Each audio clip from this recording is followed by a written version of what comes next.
At this stage, mga kaibigan, at this point of our episode, we'll turn it over to our good friend, Bill Velasco. Thanks, Boyet and Ed. I'd like to talk about a major development that impacts all sports, not just boxing. The World Anti-Doping Agency, or WADA, said that North Korea, Thailand, and Indonesia are not WADA compliant. Now, this has severe repercussions on their participation and even hosting and being any part of international multi-sport competitions or any sporting competitions which are involving WADA except for the Olympic Games. And it does not even allow them to display their flags or have any of their officials participate as members of committees in any of these organizing federations. So what is WADA? Back in the late 1980s and early 1990s, there were a series of high-profile events involving athletes who cheated. No? Gumamit po sila ng mga pinagbabawal na gamot para lumakas, para makapagsipag sa training at para makabalik sa training kung sakaling sila ay magkaroon ng mga injury. Ang pinakatanyag dito ay si Ben Johnson, isang Canadian sprinter na tumalo kay Carl Lewis noong 1988 Olympics. Now, Johnson was suspected of having used steroids like stanozolol because his eyes were yellow, which is a manifestation of the use of performance-enhancing drugs. So he was tested, again, was found positive, and was stripped of his medals.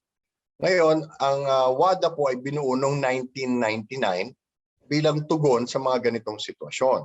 It now involves over 600 organizations worldwide, and it involves many people from the International Amateur Athletic Federation, the International Olympic Committee, and many other national federations from all over the world. Now, an athlete who is in a WADA organized or sponsored program has to submit urine samples.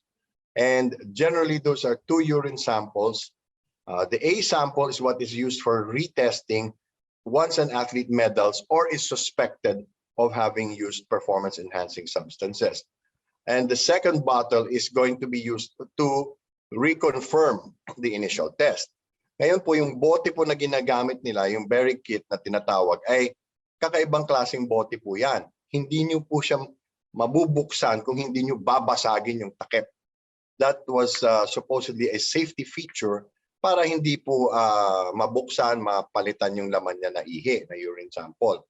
However, in the documentary Icarus, cyclist and television producer Brian Fogel investigated how Russia was skirting the procedures of WADA by swapping out the urine. His initial curiosity was based on how Lance Armstrong could pass hundreds of drug tests and still win while using performance-enhancing substances. Yun po ang naging ugat ng investigasyon niya na nagbunga ng isang documentary na mapapanood ninyo sa Netflix. Ngayon, ano magiging epekto nitong North Korea, Thailand at Indonesia sa boxing? Unang-una, tandaan po natin, Thailand is one of the top 10 boxing countries in the world. Therefore, this means that for at least 1 year, or until the suspension is lifted by WADA, whichever is longer, they cannot participate. Their officials, their judges, their referees cannot be part of any international competition involving WADA. Ngayon, ano pong problema dyan? Sa susunod na taon, may 3 malaking kompetisyon na kasali ang Thailand, ang Indonesia, at pati ang yung sa dalawa, ang North Korea. First, we will have the Southeast Asian Games, which is scheduled for May in Vietnam. And then in the 3rd quarter, we're going to have the Asian Games. And in the 4th quarter, we're going to have the Asian Youth Games. So that means for those 3 competitions, be it boxing or any other sport, hindi po sila pwede magpadala ng referee, ng judge, hindi po sila pwede bumoto, hindi po pwede ipakita yung bandera nila. Now, the question is, can this also impact professional boxing?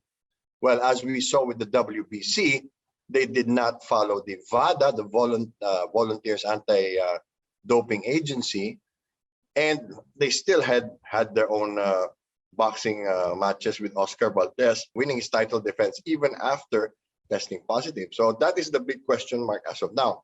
And that is my crash course on WADA and what this suspension means to North Korea, Indonesia, and Thailand.